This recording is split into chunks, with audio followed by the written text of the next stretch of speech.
Hello, everyone. For those who give a shit, I spoke with my parents earlier today. They're still alive.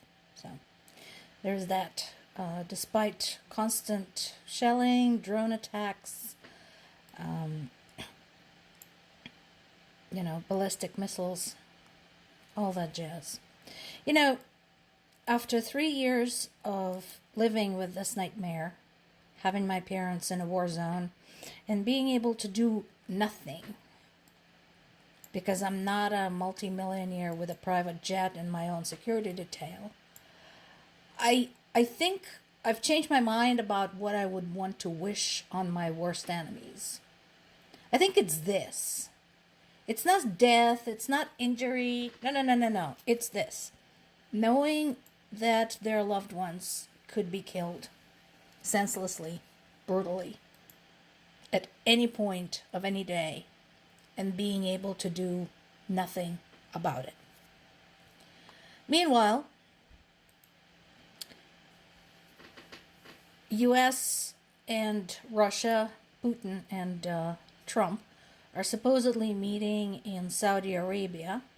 Ukraine is not invited. We talked a million times about why that is a problem and that is not an effective way to resolve a conflict. So I trust I don't have to explain that again. And another party not invited is any of the European allies. And that too, as you might imagine, is a problem because geographically EU is located much closer to the actual action than US is. So that's going to cause a problem, and a lot of folks are already speaking out about this. There is the usual bullshit about unilateral blah fucking blah and agreement this and peacemaking that. It's all bullshit, guys. Zelensky already said he will not accept any decisions on Ukraine made without his participation.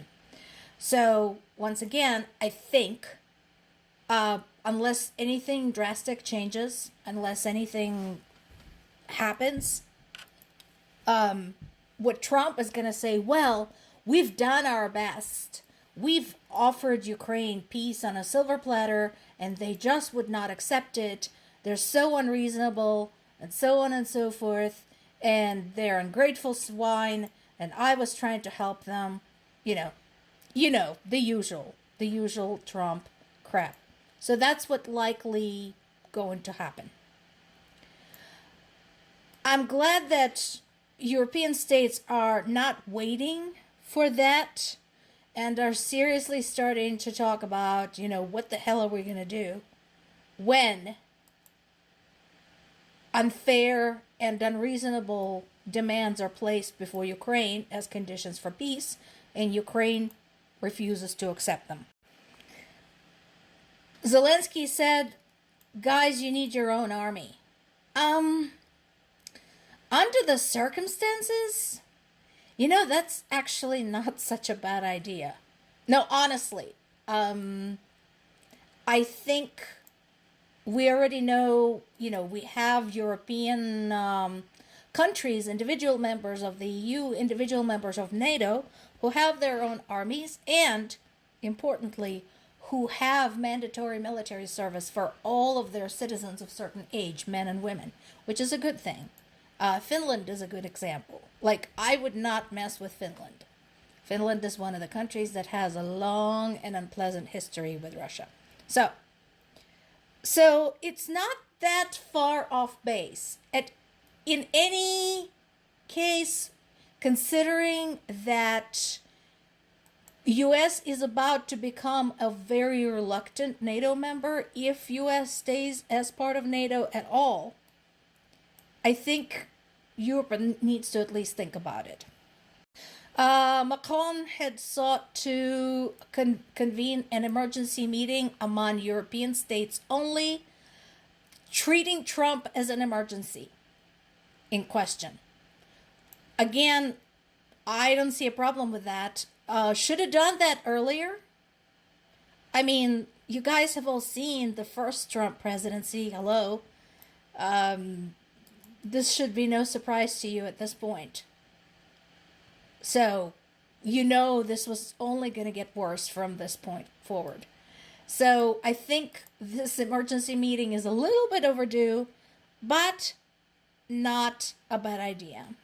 And Finland's Alexander Stubb had echoed the sentiments of other European allies that there is no more time left for talking. There needs to be a plan. There needs to be specific set of actions because it's about to get bad. Meanwhile, an updated tally of Russian casualties has been released by Ukrainian government. And again, I want to remind everybody, because people are asking, well, why should we trust Ukraine when it comes to Russian casualties? Well, Ukraine has no reason to lie about Russian casualties. Remember, this is happening on their territory.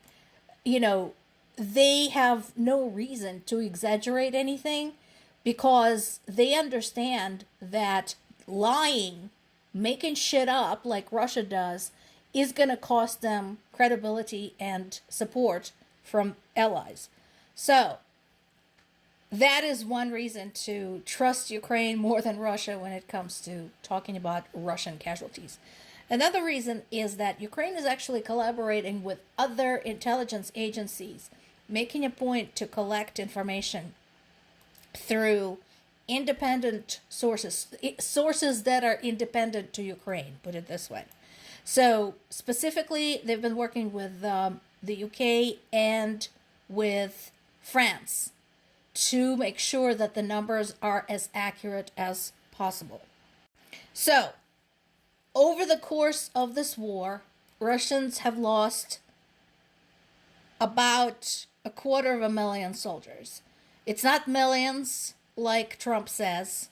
No, I have no wish to minimize the effect of this war, but I think in order to solve a problem, you have to approach the problem with accurate numbers and accurate understanding of what the fuck is going on there. So, 250,000 on the Russian side, and in addition, 610,000 of Russian troops have been wounded. Some of them, unfortunately, recovered and went right back. Some of them sustained wounds that are not easily treated, and so they were permanently put out of commission. As you recall, some of the major additions to the Russian army were Korean soldiers and Russian convicts. As of right now, Korean army was unsuccessful in the mission that it was brought in for, namely trying to dislodge Ukrainians out of Russia's Kursk region. About 12,000 North Korean troops were deployed to that area, and they failed. It didn't help that they were instructed to basically abandon and dispatch their own wounded.